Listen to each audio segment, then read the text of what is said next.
Barbados, get up. Good morning. Good morning, Barbados. Good morning. Good morning to you. Good morning. Morning, morning, morning. Good morning to you. Good morning. Morning, Barbados. Good morning. Good morning to you. Good morning. Morning, Barbados. Good morning. Wake up, wake up, wake up. Morning to you.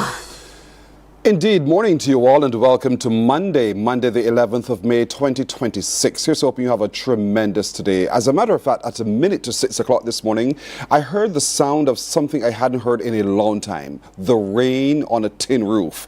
And boy, was that absolutely beautiful. What it said to me is that God has not forsaken us. So just to know that today, God has not forsaken you either. He sees you exactly where you are in whatever wilderness you might be in, whether it's mentally or physically or otherwise. And so He is there right with you, waiting for you to say, yes, help me. And so this morning, I want you to wake up today remembering whose you are and then what else you are to do. Love your God, love your neighbors as you love yourself. Two greatest commandments ever given.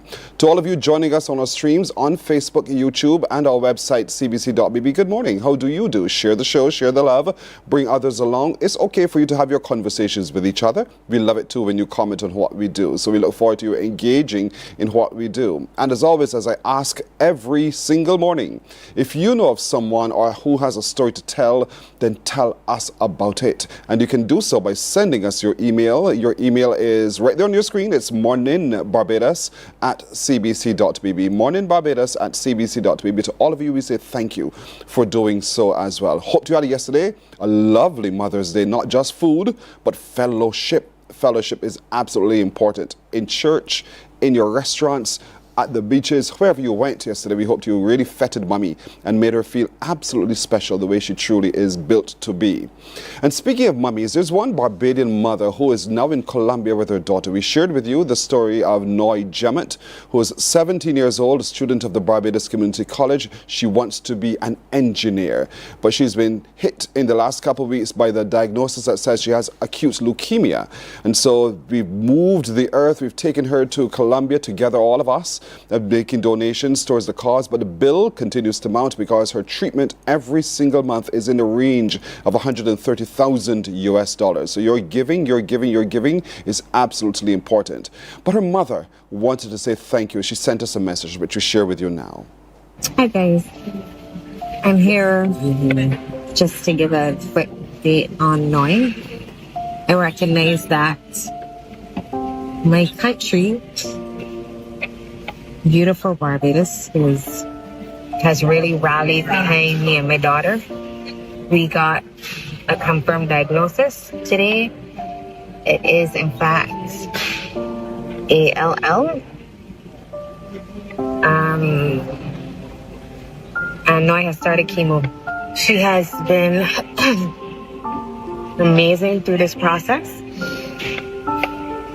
And as her father has said many times, she makes being her mother so easy.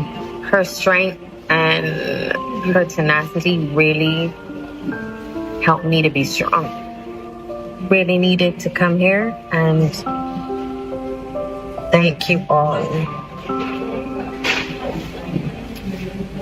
from the depths of my heart for being there for my daughter.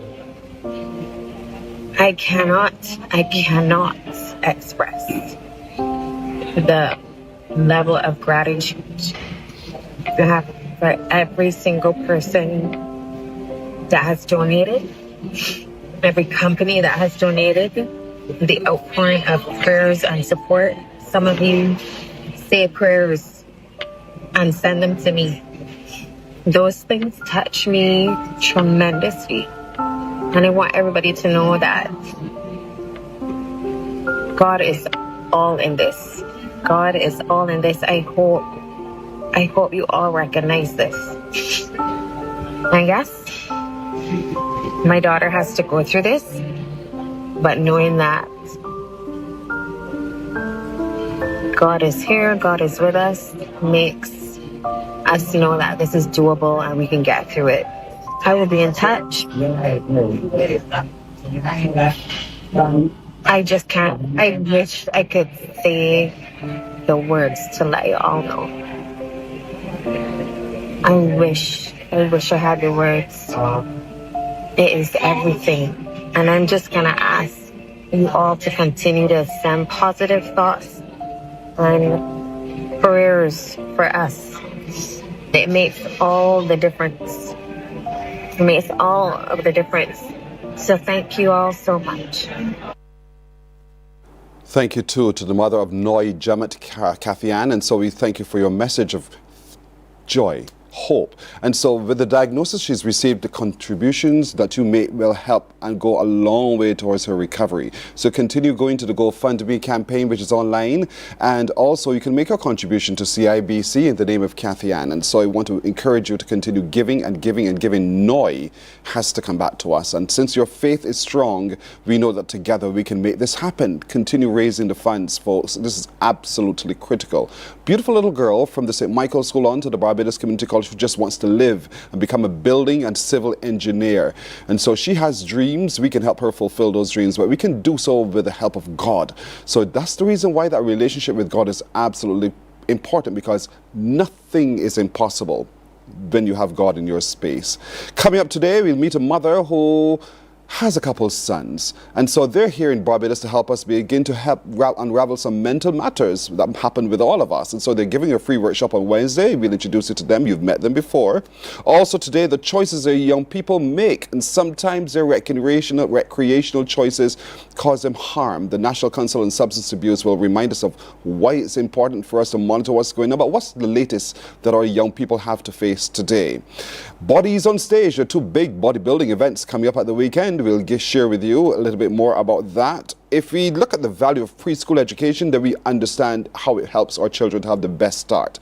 And so one of Barbados' best educators will sit with us and talk to us about the value of preschool education. We meet a Barbadian from St. James who's traveled the world, who found himself as one of the earliest members of the CNN team. Who is he and what's his story to tell? We'll tell you about it. And get ready for the dance portfolio from the Barbados Community College. It's coming up. We'll give you more details as well. We'll take a break here, folks, and we're back with more on Morning Barbados in just a moment. Morning, morning, morning. Good morning. Good morning to you.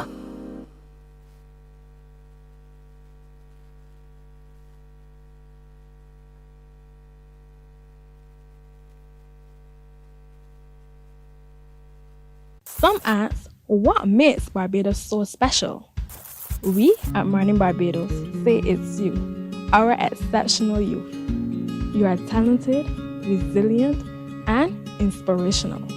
You are the epitome of the Barbadian spirit, testing the boundaries of your creativity. If you are an entrepreneur, artist, baker, designer, author, or have done anything you think should be highlighted, email us at morninbarbados@cbc.bb. Let us show the world our exceptional Bajan youth. There is a saying, you can find a Bajan anywhere. Are you a Bajan living abroad? Or do you know of one who has migrated to another country? Well, we at Morning Morning, morning, morning. Good morning. Good morning to you. Managing our mental health. As you've heard the name before, we've met them before. They reside in the United Kingdom, but you know what? They're us. They're Bajans indeed. And they're running a series of workshops there in the UK. And we asked them then if they would bring their program to Barbados. And you know what? They have brought it to Barbados because there's a free workshop coming up on Wednesday. And so joining me as we look not just at the journey, but what are the benefits from the workshop is Alison Jordan Roberts, who is the Barbadian. She is the Community Outreach and Partnership Lead with Managing or Mental. And with her is her son, Christopher, who you met also, who is the founder of Managing or Mental. Call it short, Mom. So good morning, both of you. Welcome home. Good morning, and thank you. It's indeed a pleasure to be here. You Thank answered the question I was going to ask, that what does it mean to be here? Look at your earrings. Look at the, Peter, can you zoom in? Look at the earrings, the shape of the map of Barbados Yes. and the word Barbados in there. Yes. And you wear your earrings with pride. And I do because I sell Barbados artifacts in London. Everything Barbados I represent, hence why they kind of call me AKA Bajan Queen.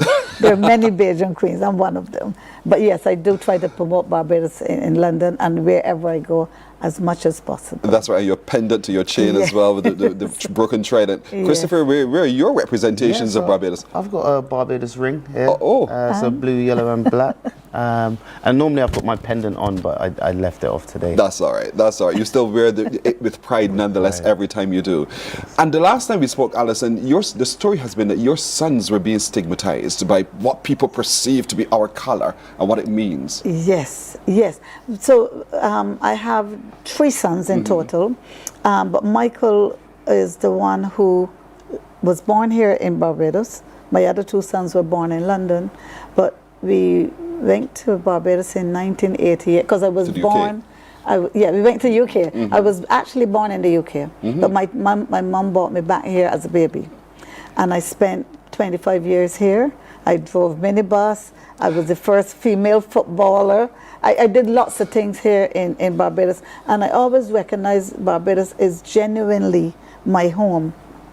So when I migrated to the UK and took my son Michael, he was 6 years old at the time, and then 2 years in the UK he had an accident, knocked over by a motorcycle that he sustained serious head injuries and injuries around the body. But it's only when he was in his adolescent stages, he was actually at the air cadets and flying jets and learning how to do flying, that he started sadly dabbling with substances. And I know one of your people will be speaking about substances and how it affects young people. So Michael fell into that trap, but it is then that we came to Barbados on holiday, and then the mental health manifested there at when we were at the beach, and that for me was very disturbing because I didn't understand what was happening. I then did my utmost best as a mom to support Michael as much as I possibly can. I still do. He was actually 44 2 days ago. Oh, congratulations. Yes, but he struggles very much with substance abuse and also gambling addictions. But as much as possible, I supported him. Then fast forwarding, Christopher then in 2021, after the pandemic, started displaying similar signs. And that shook my world because I'm extremely close to Christopher. And we then had to get him. He will tell you about his story, but that for me then really shook me because I knew Michael and I understand he had an accident, and I did the best I can for as long as I possibly can. But then when Chris got ill, it really made me start to look at mental health in a way where it not only helping my family but helping others. And Christopher came up with the idea of Managing Our Mental, which I think is a fantastic title. Indeed. And then he said, Mom, let's do it because we need to reach the wider community and help people at a preventative stage. Christopher, what happened in 2021? So in 2021, the pandemic really took its toll on my mental health. Not being able to see friends and family like I once normally do, it really started to affect me. I felt a bit lonely. I went into deep depression that turned into non-organic psychosis.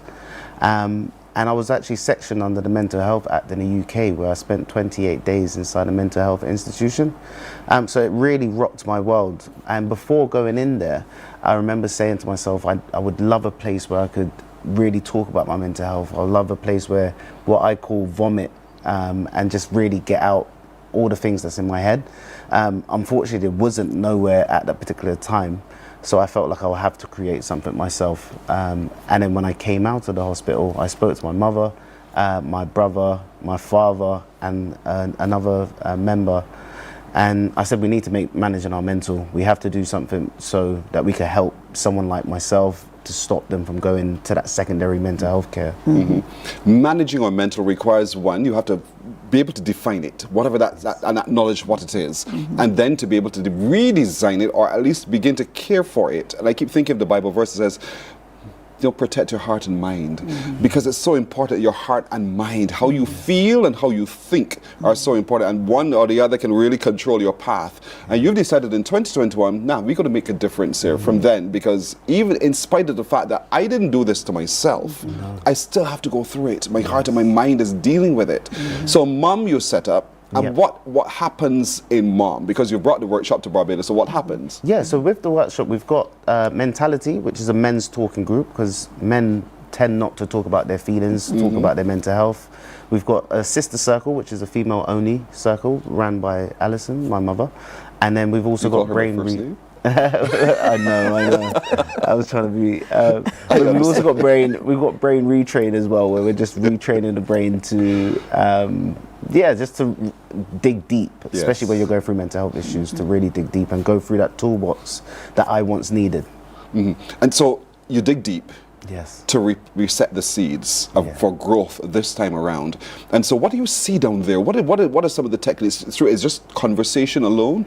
So conversation at the moment we've got walking, it's called Walkie Talkie, which is going to be a walking and talking mental health group that's going to be launching very soon. And we've also got Digital Detox, which is just taking people away from their mobile phones and their everyday life. That's going to be launching in October this year. So just different kind of initiatives. Their plans, in other words. Yes. But it's to be managed day by day, because there, but for the grace of God, go I one, and then just one step, it could throw you way back. And so how do you, day by day, what's your strategy for maintaining your positivity day by day? Yeah, so, and my mother actually taught me this. It was actually deep breathing and mindfulness. Really closing eyes and really thinking about life. Also being gratitude being one of the biggest keys. Knowing that, like you was talking about the lady with leukemia, there's people out there that's having a lot worse, in much worse scenarios and situations than you are. So just about being grateful and being mindful as well. Sometimes we don't see the struggle. Mommy did. She noticed in 2021 something was happening with you. You too saw what that struggle is. What does it look like? What was happening to you that others could see in you the change? It was a dark... So normally people tend to say I'm the life of the party, that I brighten up a room. I was the darkness in the room in 2021. I wasn't leaving the house. I was staying in my room. I just wasn't me. I wasn't smiling. I didn't have that smile anymore. The deep depression really took wind, and I just felt like I couldn't see into the future. I couldn't see tomorrow. I couldn't see any reasons to really live. And I'm sorry if it is a bit disturbing to any of the viewers, but suicidal thoughts was a daily occurrence.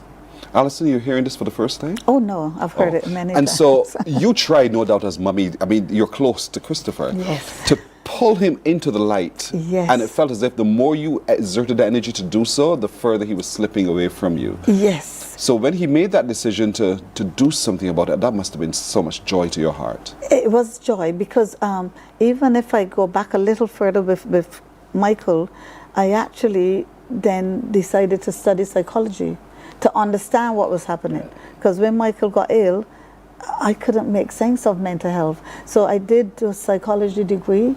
I went on and do a postgrad degree in psychology and psychotherapy. And I also did a diploma in mental health. So I did 19 years with the NHS. That helped equip me, as not only as a mom, but as a professional, to help people who were struggling. So when I saw the signs with Christopher in 2021, I remember looking up saying, oh my God, please, please, not my Christopher, because I didn't see that coming. But when it actually happened, I remember again, like Chris said, I dug deep. I dug really, really deep. And I said, you know what? Whatever happens, I have lessons to learn. We all have lessons to learn. And again, I supported Chris in the path of creating, managing our mental. Because as we do our workshops and our brain retrain, the men when we train, the Sister Circle, what we're doing is reinforcing our healing process. Yeah. Because every day, every possible day, we as humans go through struggles, stress, difficulties, relationships, you name it, it's thrown at us. But it's how you manage it. And I think that's why the key word in our managing our mental, whether it is music, whether it's going for walks, whether it is deep breathing and the mindfulness that we spoke about. I've learned so much tools, and we call it a toolbox. So you go into your toolbox and you actually say, you know what, I'm going to take a nice sea bath today and just really center myself. And as Chris said, look and see that, one, I'm not alone, and two, there is something greater than us who is guiding us and helping us even through the suicidal thoughts. So as a mom, yes, I do panic at times and worry for my sons, both of them, for their safety. Because as a mom, you sit there waiting, would I get that call? Are they okay? I can see they're struggling. And as a professional and as a parent, you're like, I need to be there for them and support them and be their rock as much as I possibly can. You should see how Christopher was watching you while you spoke. The love that flowed from this young man's eyes for his mother. A mother who shows you, she's already displaying to you that she is there for you.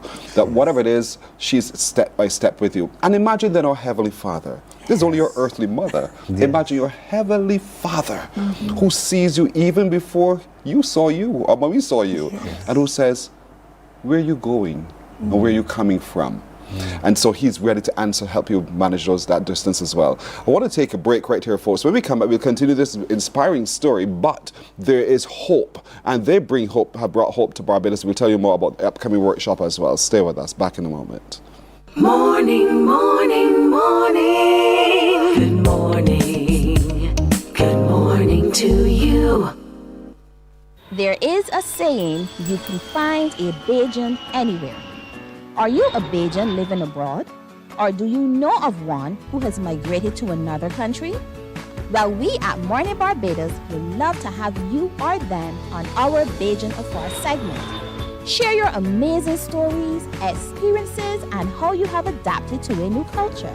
Send us an email to morninbarbados@cbc.vb, and together we will travel the world.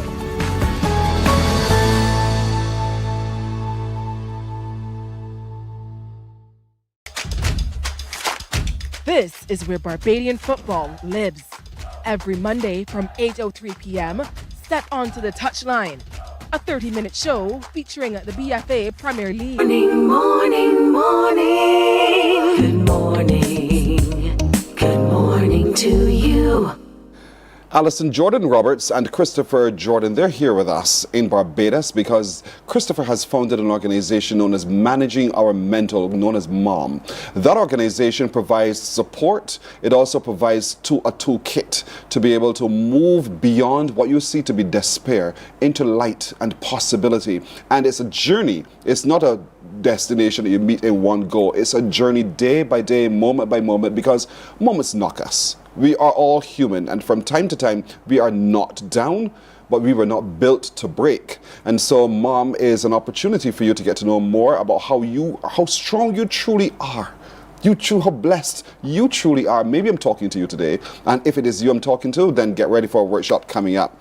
When is the workshop, Christopher, and where is the workshop? So the workshop is on Wednesday, the 13th of May, and it's at CS Mini Mart. Yes. Parade Road, Bashaw. Parade Road, Bashaw. Yes. Yes. And you're looking forward to this? Can't wait. Can't wait. I suppose this is open to all ages, because at any age we're met with situations, and it might be displayed differently depending on the age, but the consequences are quite the same. Yeah. So who are you reaching out to in this opportunity? So anyone that's really going through mental health issues, we can't define that, a mental health issue. We don't know what that means, because we hear the term and we say, oh, that's not me, that's someone else. Yeah, that's true. So define. So yeah, to go deeper, anyone that's feeling stressed out, anyone that's feeling low, anyone that's feeling suicidal as well, anyone that's feeling like giving up, they can just come talk to us, let it all out, and we'll be definitely there to listen non-judgmentally as well. And that's important, Alison. That's important to have a space where you can talk. It's hugely important because in terms of mom, that's what we've created. We've created that confidential space. We've created a place where people can feel at ease to share how they're really feeling, because I think that is the preventative stage. That's the stage where you can say, you know what, I'm not alone, and I can speak and I can hear people's stories as well. And of course we would naturally give them the tools to help them to manage whatever they're going through. So I think doing the workshop here is an exceptionally proud moment for us, because we pride ourselves as sons and daughters of the soil. Yes, please. And to come home and to deliver the workshop here, that's why we said we're moving it from 245 to 246, because where we're based, the building is called 245. Okay. So Christopher came up with the idea 245 to 246, and it's beautiful to be able to do it here, because we're reaching the people that's not easily accessible. And people that sometimes it might be due to financial restraints, they may not be able to go to, let's say, their GP or get counseling or therapy. So we're bringing it to you. We're letting you know what mental health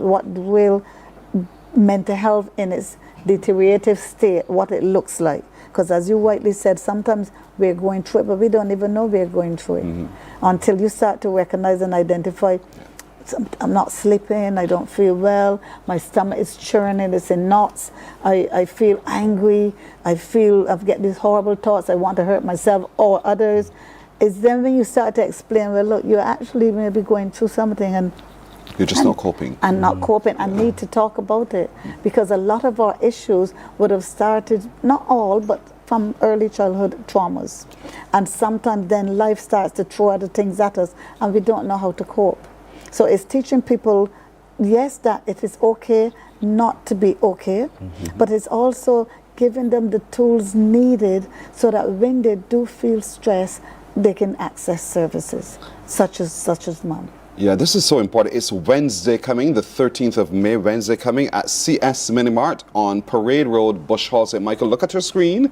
Look at your screen. And then when you look at your screen, you get all the details. From 7 o'clock, it's just a couple hours, because your mind matters and you matter. And so we really want you to come, and don't miss this unique opportunity to learn how to manage your mental health. It's important to be able to do some balanced life, in other words. Make it quite simple. How do we balance all the changes of life? And through all those changes, God is there with you. But sometimes you try to reach out to a friend who disappears, or a friend who takes your name, as we tend to say, talk about you. And so all of those kinds of things, we just want to create a confidential space where you feel free to talk, to share, to say, I'm having a problem. I'm having a problem. You don't have to say what the problem is necessarily, but just to be honest with self, to say, I'm having a problem, I need help, is the opening of the door to the success that you're seeking for. And that's why you need to show up from 7 o'clock at the CS Minimart on Parade Road, Bush Hall, St. Michael. And so Alison comes with a tremendous amount of experience. Christopher himself has walked the journey, so he knows from his own experience as well. But he's passionate enough and moved enough to form the organization known as Manage Your Mental. And so you need to show up to do this. It's absolutely free. It costs you nothing, absolutely nothing. This is not just for men, because I know men tend to go quiet sooner and more, but it's not just for men. No. Women juggle a lot of things. And so, ma'am, if you're juggling a whole host of things and you feel as though this weight is just too much, I just can't bear it anymore, I'm tired of crying in silence, and so you want to be able to burst out to someone, come on Wednesday. Alison and Christopher are prepared, and it's just the two of you. You have other practitioners? Yes. No, just two of us are down here. But Jonathan, or my son, Jonathan, he's the creative director, but he's going to be instrumental in the background, putting the slides together and stuff like that. Fantastic. Yes. So you see, they've brought from their own heart and their own generosity, and also from their own experience, just what it is to be able to manage the mental. As a mother, watching your children go through a whole host of things is tough. Alison has been able to successfully do so thus far. As a person managing life, when you feel as though you're alone and there's no reason to continue, That's hard. That's really, really difficult. You just don't feel there's any rope to hang on to. Christopher's been there, but Christopher now is able to climb the wall and get over the wall. And so he's excited to be able to share with you the journey. And so show up not to hear the story alone, but to share your story as well. And that's why it's a workshop. That's why it's a workshop, and you have to put in some work. And so Wednesday, folks, Wednesday. Those in Bashal, you can come from anywhere across Barbados. There's ample space. They have a lot of time for you, and they're happy to help you when you need. From the 245 to the 246. You'll be making a difference indeed. I want to thank both of you. It's so good to meet you in person. And Christopher, I commend you. I commend you. I see your love for your mother. I understand your love for your brothers as well, because this is what everyone is going through, is what led you to forming this, managing our mental. And Mommy is working with you. Mommy is passionate about you. Yes. So there's hope. Thank you. Don't lose hope. Do not lose hope.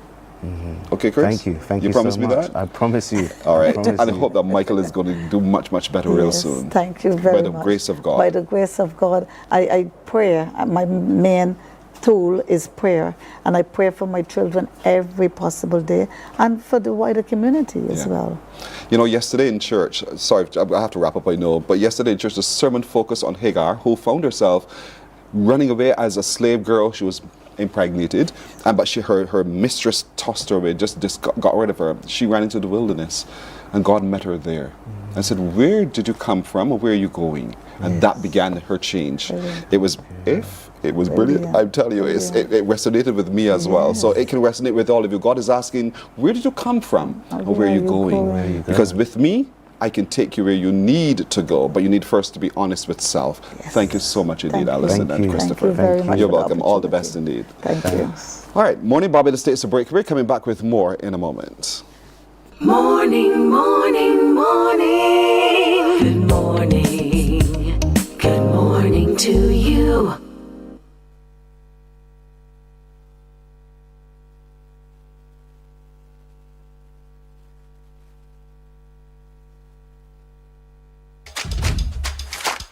This is where Barbadian football lives.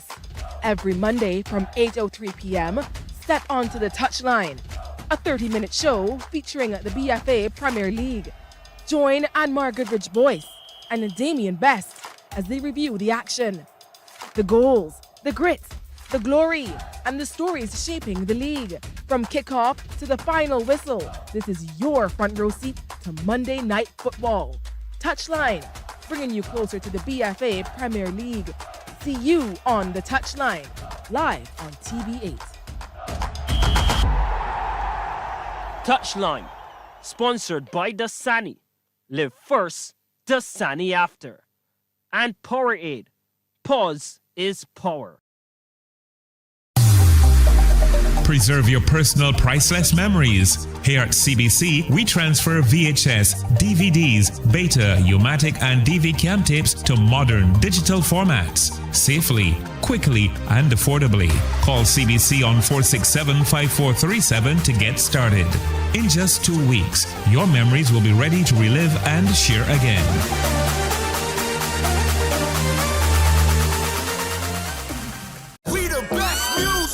Are you ready to turn it all the way up? We make you feel good. Your #1 party station. Non-stop hits and the latest trends in music, fashion, and everything lit. Hit us up on socials at 981 Barbados on IG and 98.1 The One on Facebook. This is your world. Your playlist, your station, 98.1, The One.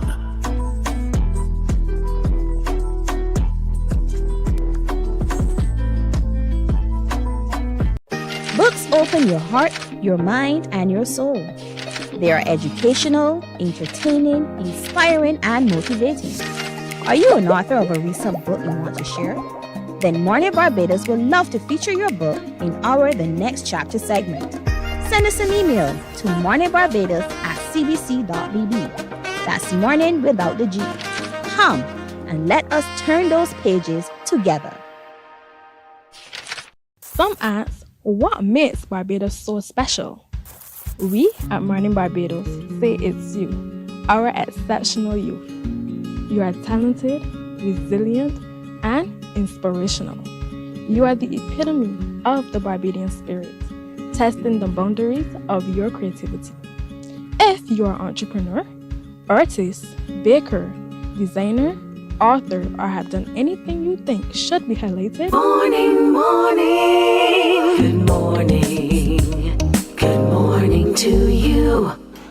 25 now to go to 7 o'clock. We know of the brilliance that flows from the Barbados Community College, and that's an institution I went to, and that these folks who we're talking to also are at the Barbados Community College. Get ready for the portfolio Axioms of Choice, Visual and Dance. Looking forward to that indeed. And so joining me to talk more about it is the tutor, the program coordinator in that area is Sharma Harding. Sharma, good morning to you. Good morning.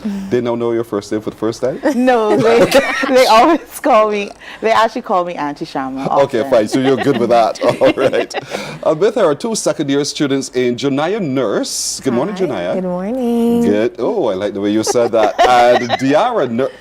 Well, hold on. You're nurses, both nurse. Yes. Diara, good morning. Are you related? Maybe. No, we're Perhaps not. you are. Perhaps you are. But as it so happens, right? Welcome to Morning Barbados. Ms. Harding, talk to me about this. First of all, the name, Axioms of Choice. That's an interesting title. Yes, this is, they're probably the better ones to talk about it. But in discussions with the students, we come up with, we think about the pieces that they're doing, the choreography that they're working on, and how we can tie them together. And in each one of their pieces, there was kind of like a decision that had to be made. And it was almost like something that was inherent. It was almost like a given. What they were going through and what the tenets that were coming out of the pieces. And so when we looked at what axioms was, we felt like that was what it was, those choices that we made that are almost inherent to us, that are almost a given in life. You're quite right on that score. But you take diamonds in the rough and you make diamonds out of them through dance and other forms of expression. Yes. When you look at them today, 2 years in this program, and you see where they are, how much change have you seen? Oh, a lot of change. I will tell you, when she first started, she would never remember anything. I constantly say, Janaya, I'm saying the same things over and over to you all the time. You're not practicing. But what I've seen also, not just in their technique ability, is a growth in them as people. They've grown as performers, they've grown as dancers, but they've grown as human beings. They've grown as young ladies. Their confidence has grown. Diara has a tendency when she's ready not to speak positive about herself, and I've seen that go from being almost like a student who didn't want to or will always be, oh, I don't know if I can do it, to someone who has literally will say, I can do this. I cannot say that I can't. I'm going to try. And so those kinds of things, that the growth that I've seen in that way is what I'm most proud about for them. Wow, that's fantastic. Janai, are you remembering now? Yeah. Just wanted to make sure. What are you doing as part of the portfolio? Well, I am choreographing a group piece as well as my solo, as well as I dance with Planet's Creative Workshops. So Shelly Ford is helping me choreograph my solo. We are also doing multiple pieces choreographed by our fellow tutors as well as Auntie Sharma. So I'm really excited to showcase our talents and what we have done over the 2 years. This is an assessment of you. Yes. This portfolio is called an assessment. Yes. Describe the kind of dance that makes you move and make you feel really excited. For me personally is African or Caribbean, anything with drums. Anything is gonna get me with going. Yes. So I really enjoy it because it just makes my body feel alive. In a sense, any live music makes my body feel alive. What about you, Diara? You're right. Take over the interview, carry on smartly. Go ahead, Diara. What about you? As Janaya is doing a group piece, choreographing a group piece, I do have a solo. I have my dance teachers, Tanisha Gibbons and Tuesday Pounder, choreographing a solo on me. Basically about the same thing Auntie Sharma was talking about earlier. We will then see pieces from our tutors that they have worked on for us, and then I'm like, I'm freezing up, guys. Give me. But you're doing well. You're doing well so far. Yeah. So this is happening when? This is happening Saturday. This coming Saturday? This Saturday. Yes, Literally this coming Saturday, but where? The Frank Coleman Hall. Okay. 7 p.m. Chorus. 7 p.m. at Frank Coleman Hall, All right. yes. So how many pieces and how many students are we going to see? We have 4 second-year students who are being showcased, their work, their choreography, their solo performances. And then we also have 9 first-year students who are also going to be presenting work choreographed by the tutors on them as part of the whole production.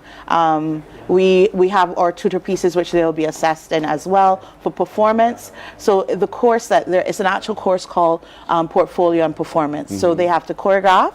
They have to also work behind the scenes in the production of the show, developing as they did the ideas and doing different marketing things as well. And then they have to perform. So they're going to be graded, and they're graded from the beginning of the semester when we first started, and they had to come up with a name to the very end when they perform on stage. It's a lot of work, Janaya. Yes, it is. I'm telling you, I mean, in terms of the marketing and just the scene sets and so forth, that means you have to call in your visual arts as well, right? Yes, please. Are you also doing visual arts? Or are No, you just using your own creativity? No, they use their own creativity, but they also do courses that help them. So they have an introduction to stagecraft course, which they do, which helps them with their designing of their costume, designing their makeup, designing any sets or props that they're going to do, with their lighting, developing their lighting cue to cue sheets and designing their lighting. And then we have our tutors and our professionals that will come in and assist, because again, it's just an intro course as well. So we guide them as they do it so that they have an understanding of what it takes to put on a production. So when they leave us, if they wanted to do their own production, they know all of the elements, and even if they can't do everything, they also know the persons that they could contact in order to get their production going. Are you staying in production, or are you staying in dance? What are you doing? Well, for me, I really enjoy the historical and cultural aspect of dance. So I really would like to further study. I get a bachelor's in dance. I'm trying to decide where I would like to go. But yes, I'm staying inside the industry, finding my culture, my history, and seeing what else I can do with the gift that I was given. What are your drums saying to you, Janaya? Well, for me, experiencing what I have experienced for the past 2 years, and as well as learning the stagecraft aspect of things. We did a marketing class, which gave me an introduction of marketing, and it also just like opened my eyes more about marketing. And it's not only just promoting, but there's also a background of things that you need to do for a business or a production or any show. So I'm going to UE to study marketing, but I'm also still going to continue dancing outside of UE, and yeah, that's me.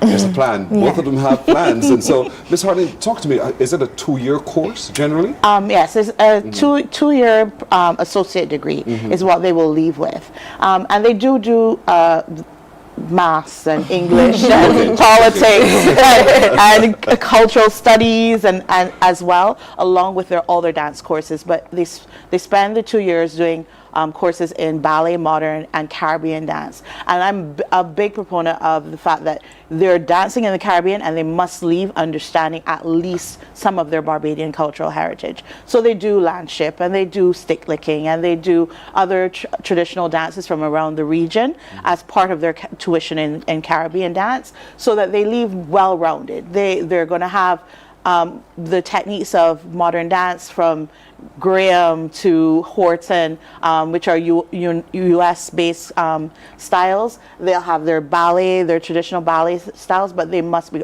also grounded in their Caribbean.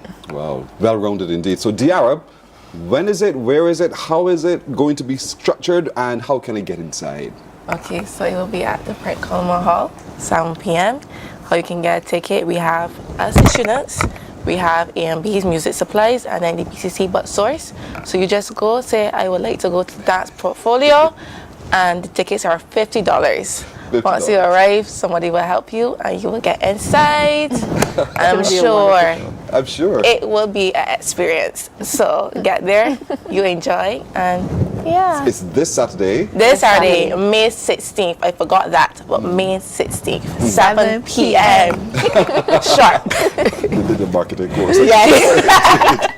And so when we're there, then Jonaya, talk to me about what we'll see, not just individual pieces, but group pieces as well. Tell me. Well, the group pieces, we are having a ballet piece, modern piece, as well as a Caribbean piece, you know what I mean? So, as well as we'll also have our opening piece, which is choreographed by Annie Shama, which I'm really excited about. It's just showing you the different choices and how it defined us as like persons. It showed like our creativity and how we as students really perform and show how we interpret movements. So it shows our roots, as Auntie Shama would say. So I'm really excited to showcase that, as well as we have our first years. They're really talented. When I tell you talented, they have a lot to showcase. So it's great that we are sharing the stage as Barbadians and showing that we have talent and showing the dance world and how strong it really is. So yeah. And then you also forgot to mention us, so sorry. But I would say our individual works as well. Yes. Our voice coming in as dancers, so that our debut, seeing what we can bring to the island and what we created, because hard work, when I tell you put into these pieces, even we're under pressure, it was challenging, but it's just thanks to Annie Shama and the other tutors, and to me we created a bond. So that was really special to me and everyone else in our years, that we created a really strong bond. So because of that we worked hard and we kept together and stayed strong. I see, but I see the bond. 9 first years and 4 second years. So there are 13 dancers in total, but are you supplementing with other dancers? Yes, we have a plethora of dancers from across all the studios, all the groups that are performing with us. We have Israel Lovell with the drumming and singing. We have Pinelands with drumming and singing. We have persons from different studios who have given of their time to work with the dancers, to work with the choreographers, been rehearsing now for a couple of months. So we're always very thankful for their input. Have you gone into the space yet at Frank Cullimore Hall to mark your spots? We're doing that tomorrow. Yes. All right, tomorrow. From tomorrow we'll be in the hall. And this is part of our season of portfolio. So the Division of Fine Arts, we would have already had our music portfolio, we would have already had our theater portfolio this weekend past, and visual arts is coming up as well. So from Thursday, they're going to be opening, and it'll be open to the public as well at Barbados Community College. So they can come in and view all the visual arts, graphic arts, and studio art. And their portfolio takes place in the gallery and in the classrooms in the fine arts department. Oh, so it's open that we can all anyone can just from Thursday. And you can get your ticket one time too. Correct, buy your ticket one time for the bookshop. Indeed, so buy your ticket fast, folks. This is going to be a solo performance.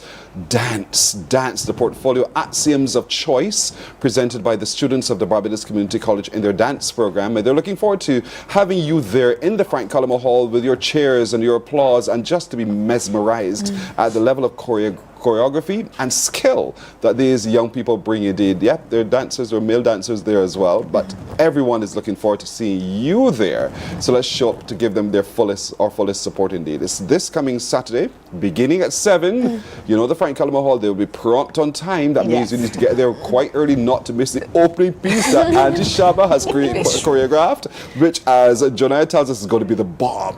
So don't miss it. Indeed, so we want to encourage all of you to get your tickets soonest and be a part of it. Give them your full support. But from Thursday, we are all invited onto the campus and look at the visual arts and all the fine arts, all the things that the students of Barbados have been creating. Best of luck to all of you in your examination. Thank you. We can't wait for your graduation with your associate degree in dance as well. Well done. Thank you so much, Ms. Thank you. You're welcome. Jonaya and Diara. They're both nurses. Thank you indeed. All the best indeed. Thank you. Morning Barbados is taking a break here, folks. We're back in a minute. Morning, morning, morning. Good morning. Good morning to you. Some ask, what makes Barbados so special? We at Mornin Barbados say it's you, our exceptional youth. You are talented, resilient, and inspirational. You are the epitome of the Barbadian spirit, testing the boundaries of your creativity. If you are an entrepreneur, artist, baker, designer, author, or have done anything you think should be highlighted, email us at morninbarbados@cbc.bb. Let us show the world our exceptional Bajan youth. There is a saying, you can find a Bajan anywhere. Are you a Bajan living abroad? Or do you know of one who has migrated to another country? Well, we at Mornin Barbados would love to have you or them on our Bajan Affair segment. Share your amazing stories, experiences, and how you have adapted to a new culture. Send us an email to morninbarbados@cbc.bb, and together we will travel the world.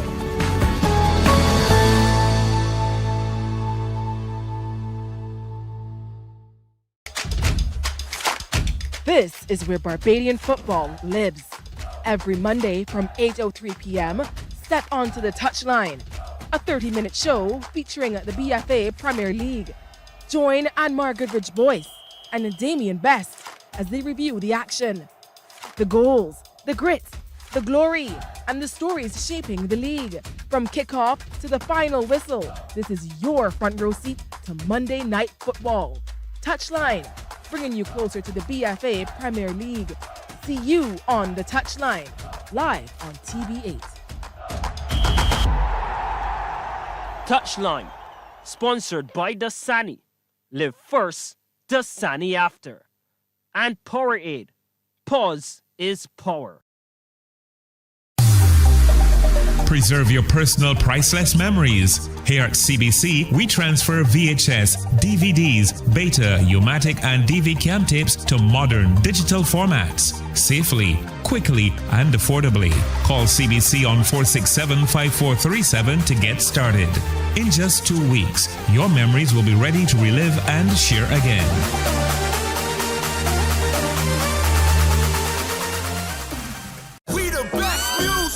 Are you Morning, morning, morning. Good morning. Good morning to you.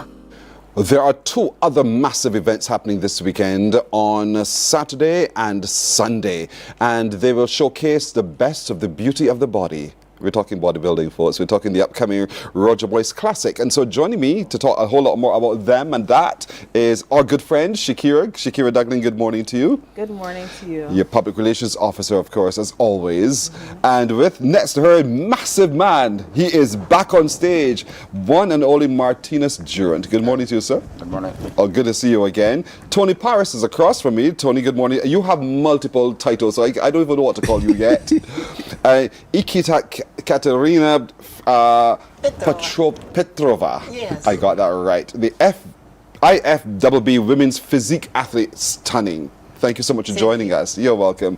Shakira, put us all into context because yet again, here we are. Yet again, here we are. I think we've had a great run, continuous run, and an exponential growth of the Roger Boyce Classic and IFBB Pro World Cup.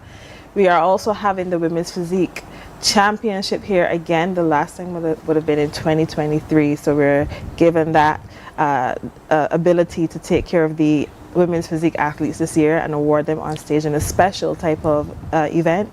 We also are having Children's Fitness Championship. For the past 2 years we would have had it as an exhibition, but now we're actually having a contest, and we do have some islands here competing in the youth department. And we've also added the IFBB Masters category. So those guys that maybe would have been before my generation, and we don't see them on stage as often, because we know that as soon as people get a certain age, there's this idea that you must retire. That's not the case. People can compete until their 70s or 80s. We've had an athlete on stage at 69 years old. He's turning 70 this year.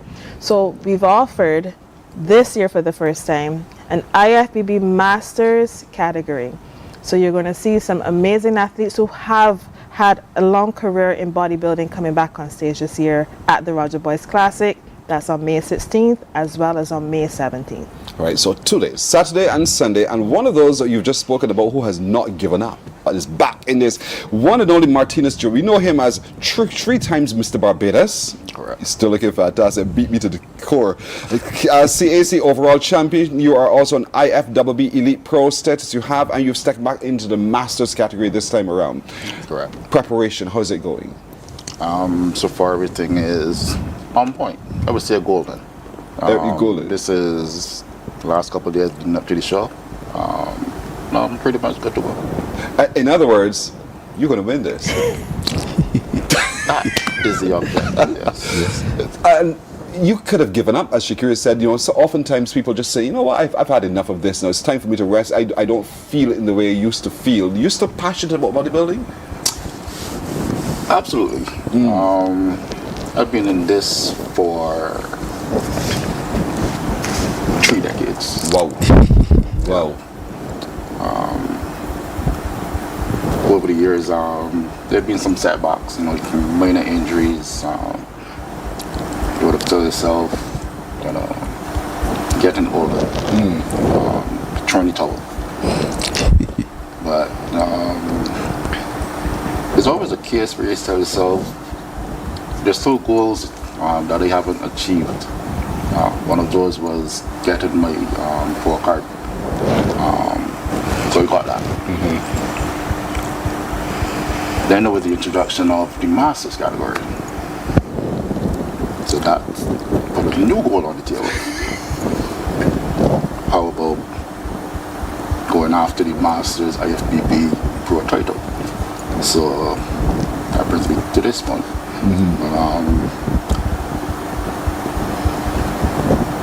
I'll be doing actually 2 categories. The Masters and the Open. And the Opening, okay. So when can we see Martinez on stage, Shakira?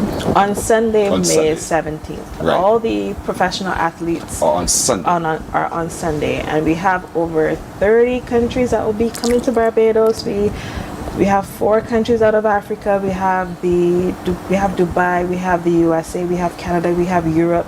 We have a number of islands out of the Caribbean, some who have been accustomed to supporting us for a number of years.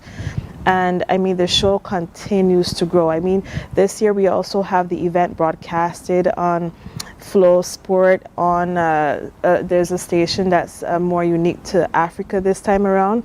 So we do have the support of people who want to see Barbados, who want to see the athletes compete in Barbados. And I think that the event does have the space and room to attract even more people at the gymnasium. So we're working on that at all times. Nice. Tony, you've also been in Vintage Circuit for quite a number of years as one of the first earliest Mr. Teenager in 1978. I mean, I'm dating you, I know. Are you competing this time around too? Not at all. Or you're just what? You're just coaching? I just come in coaching. No. I just got in yesterday, and this is Support Roger Boys Classic.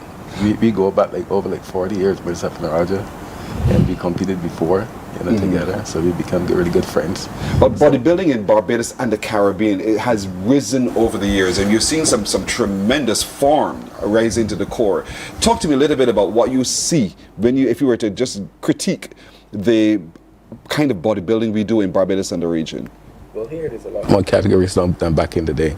Back in the, let's say 30, 40 years ago when I competed here, they had about,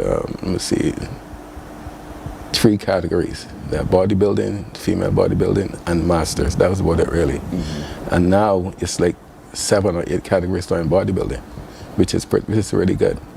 It encouraged more people to get involved with it. They got a bikini, they got figure, they got physique, they got bodybuilding, they got masters, they got all kinds of different categories, which is really awesome. It has grown. It has grown tremendously. Yes, it has. It really has. Yeah. And so, Mr. Petrova, you come as the IFBB Women's Physique World Champion. Yes. Congratulations. Thank you.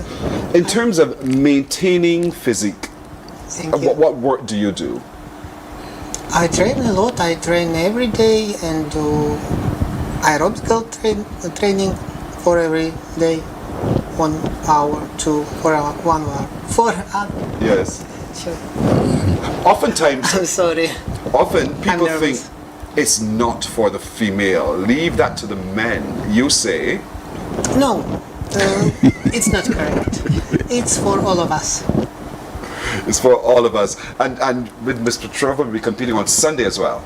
She will compete on Sunday, and she has been a family to us here in Barbados. She has attended this show, I think, over 3-4 times. Yes, it's my third time at Barbados. And you will find her also on the beach in Barbados a lot. She knows the South Coast now, like on the back of her hand. So that's something that we do want to be an outcome of this event, that yes, you've come to compete, but then Barbados feels like home. You know the restaurants, you know the beaches, you can get on a bus and pretty much enjoy Barbados. We do have athletes who stay here for an extra week, and they support the gyms and the restaurants and the malls and everything. And in addition to that, we do have some athletes from Barbados that we want to just mention. Like we have Brooke Miller, Dion Thompson. Hosking World is also competing in the same category as Martinez Durant, the IFBB Pro Masters. He would have also achieved his pro card through the Roger Boys Classic, so he's continuing his journey as well. Joyanne Holford, Carolyn Bell, Lavette Shepherd, Cole Yates, an athlete who travels between Barbados and the US. Nicholas Harris, Raima, Ronaldo Bourne, Sanaj Lewis, Catherine Rock. These athletes are working so hard to represent Barbados. So we have Barbados against all those other nations. Belgium, Togo, Sierra Leone, Nigeria, Liberia. We have so many countries coming here, and some of those athletes have already arrived. In terms of the categories, as mentioned, we do have a lot more categories this year. We have men's fitness, youth bodybuilding and junior bodybuilding, children's fitness, women's bikini, women's wellness, women's body fitness, women's physique, open bodybuilding, classic bodybuilding, and classic physique. Right. And again, those categories is to allow those athletes with different structures, different genetics, different weight categories to find a place on stage. So we welcome everybody. Don't think that you have to look a particular way to be involved in this sport. Yes. So there are two events, folks, Saturday and Sunday. Each day it starts at 3. Each day starts at 3, but each day the doors open earlier, so you need to get there as early as possible to have your favorite spot to see exactly who you're rooting for. There's a season ticket? Yes, there are season tickets. So just to clarify, on Saturday, which is the amateur or semi-pro day, that starts at 2 p.m. We kick off with the Children's Championship at 2 p.m. Tickets are $60 just for Saturday, if that's all you want to come in to see. And for the IFBB World Cup, which is on Sunday, that's $80. And if you want to get a season pass for both days, that's $120. Tickets are available on ticket links or at a number of gyms across the island: Level Up, Beyond Limits, Hung Fitness, Island Fitness, so many more. Right. We have 2 boutiques that you can go to as well: Vibrant Boutique, Body West Magic Spa. So we do have the tickets available at a number of places, and the National Sports Council, you can also get your tickets from their gym as well. Right. Not to be missed. Saturday and Sunday at the Wilder Gymnasium is where we ought to be at 2 o'clock for the start of the kiddies, basically, and then we go into the others, and then on Sunday, big more muscles coming back to you at the Village Gymnasium at 3 in the afternoon. That season ticket is $120. That's my best bet to you. Don't miss either day, taking both days indeed. But if you just want to go to one, the earlier one, which is for the amateurs and the IFBB semi-pros, that's just $60. And for the other one, so into the real championships, the global championships, that's $80. You make a choice, but my best suggestion to you is a $120 ticket to get yours as soon as possible indeed. Thanks to each of you for joining us this morning. Much success and good luck to all of you. All the best. Thank you very much. You're welcome. You're welcome. With that said, it began to rain for just a moment. We're back with more on Morning Barbados in a minute. Morning, morning, morning. Good morning. Good morning to you.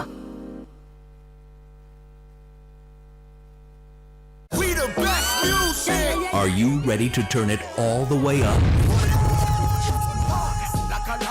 We make you feel good. Your #1 party station. Non-stop hits and the latest trends in music, fashion, and everything lit. Hit us up on socials at 981 Barbados on IG and 98.1 The One on Facebook. This is your world, your playlist, your station. 98.1 The One.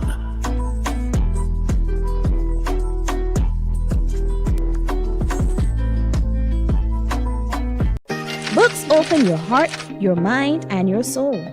They are educational, entertaining, inspiring, and motivating. Are you an author of a recent book you want to share? Then Mornin Barbados will love Morning, morning, morning. Good morning. Good morning to you. Let's take a look at the news now. A master's program could soon be added to the offerings of the Urduson Teachers Training College. That announcement has come from principal of the institution, Dr. Colin Cumberbatch. He was speaking during the graduation ceremony at the weekend. Akeem Plinkett has details. A new chapter could be starting for the Urduson Teachers Training College as the institution moves to strengthen leadership training and education. During his remarks, Principal Dr. Colin Cumberbatch reveals that plans are underway for the introduction of a Master's in Educational Leadership. The initiative comes as the college renews its partnership with Columbia University's Edmund W. Gordon Institute for Advanced Study for another year. According to Dr. Cumberbatch, it will be specifically geared toward those who have already done the Diploma in Educational Leadership, or DEL. You can come back to us and we will try to, in a year, upgrade you to master's level. If you did not do DEL, we still invite you to come, but your program will obviously be 2 years and obviously would include the internship because that's a crucial part of our program. Dr. Cumberbatch also notes that this year's cohort of graduates is the first to experience the college's self-learning programs. He explains that the initiative is designed around flexibility, allowing teachers to access learning modules at times most convenient to them while balancing their professional responsibilities. Meanwhile, Minister of Training and Tertiary Education Sandra Husbands, while extending congratulations to all graduates, emphasizes that education transformation is vital for the island's development. She adds that teachers play a pivotal role in moving the country forward and achieving that transformation. Transformation is essential if we are to strengthen and reposition our economy. If we're going to build a workforce that can compete globally, innovate locally, and sustain national development, we have to transform education. It cannot happen without you as teachers. No reform, no policy, no investment that we make as a country in infrastructure will succeed unless it is brought to life in the classroom. And valedictorian Thonya Joseph lauds the college for the excellent job in preparing them for their chosen career. We learn the importance of resilience and perseverance in teaching. We learn collaboration and community are at the heart of effective education. We learn to understand diverse learners and apply inclusive strategies that ensure that every child has an opportunity to succeed academically, socially, and emotionally. We learn that a journey truly does begin with a single step, and that our responsibility is to keep taking those steps to ensure that every student is equipped with the tools and support they need. The 119 teachers who made up the graduating group earned diplomas across 4 different subject areas. This milestone highlights ongoing efforts to strengthen professional development within the education sector and continuous education transformation. Akeem Plinkett, CBC News.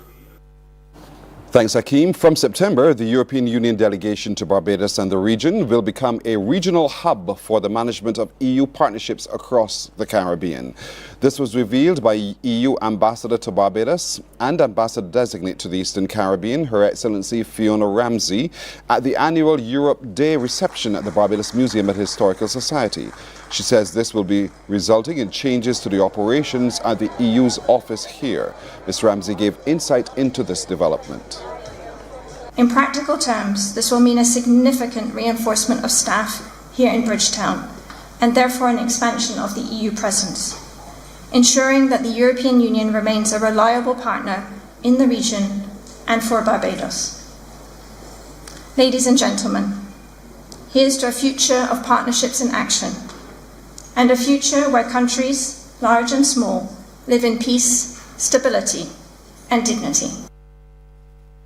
Well, this year marks 50th anniversary of the establishment of the EU office in Barbados, and Acting Minister of Foreign Affairs and Foreign Trade, Senior Minister Kerry Simmons, says Barbados has a bright future as it relates to collaborating with the European Union and its member states. I want to say that, for example, with regard to innovation and inclusivity, or in areas of green financing and being able to deepen the collaboration, we rely heavily on the European Union for partnership. Equally, as this little island and other little islands of the Caribbean seek to chart our own course, we do so in a world where artificial intelligence is a defining feature of what the future of our countries are going to look like. And again, we look to the European Union for partnership in that regard. All offices of the Ministry of Transport and Works will be closed today from 8:15 this morning until 1 this afternoon. According to a statement from the ministry, it's being done to facilitate a staff function.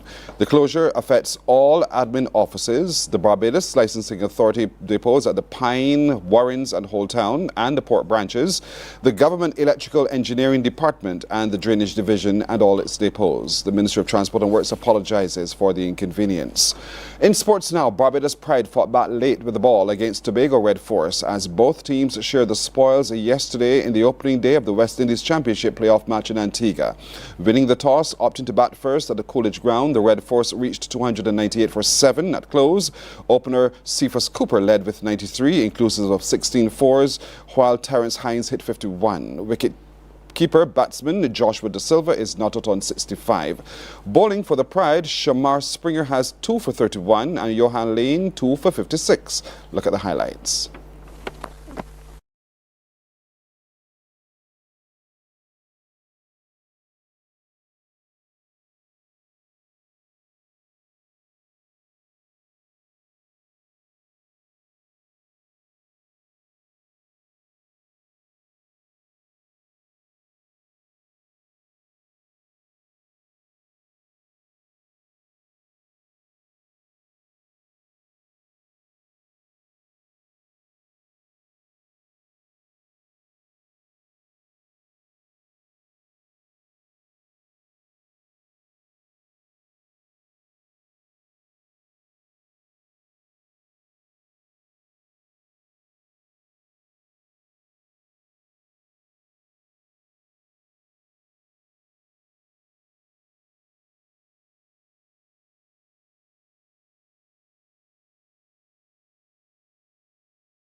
And that's a look at news and sports. Until now, we'll have more news and sports for you coming up at 12 noon right here on TV8.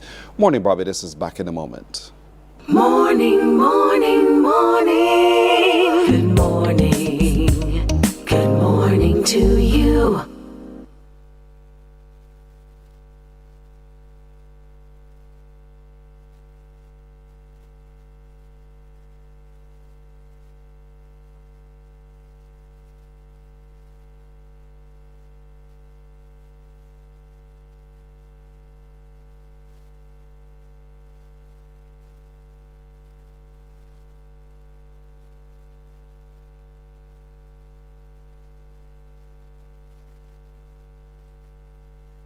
Books open your heart, your mind, and your soul.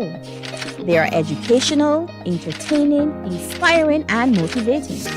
Are you an author of a recent book you want to share? Then Mornin Barbados would love to feature your book in our The Next Chapter segment. Send us an email to morninbarbados@cbc.bb. That's morning without the G. Come and let us turn those pages together. Some ask, what makes Barbados so special? We at Mornin Barbados say it's you, our exceptional youth. You are talented, resilient, and inspirational. You are the epitome of the Barbadian spirit, testing the boundaries of your creativity. If you are an entrepreneur, artist, baker, designer, author, or have done anything you think should be highlighted, email us at morninbarbados@cbc.bb. Let us show the world our exceptional Bajan youth. There is a saying, you can find a Bajan anywhere. Are you a Bajan living abroad? Or do you know of one who has migrated to another country? Well, we at Mornin Barbados would love to have you or them on our Bajan Affairs segment. Share your amazing stories, experiences, and how you have adapted to a new culture. Send us an email to morninbarbados@cbc.bb, and together we will travel the world.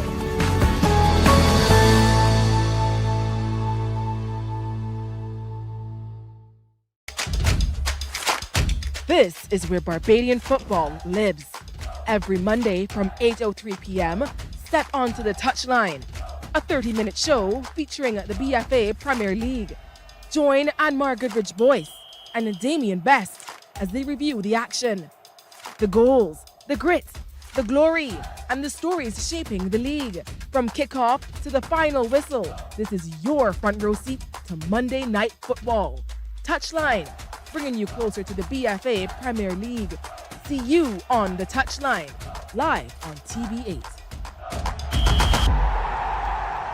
Touchline, sponsored by Dasani. Live first, Dasani after. And Powerade. Pause is power. Preserve your personal priceless memories. Here at CBC, we transfer VHS, DVDs, Beta, U-matic, and DV cam tapes to modern digital formats. Safely, quickly, and affordably. Call CBC on 467-5437 to get started. In just 2 weeks, your memories will be ready to relive and share again.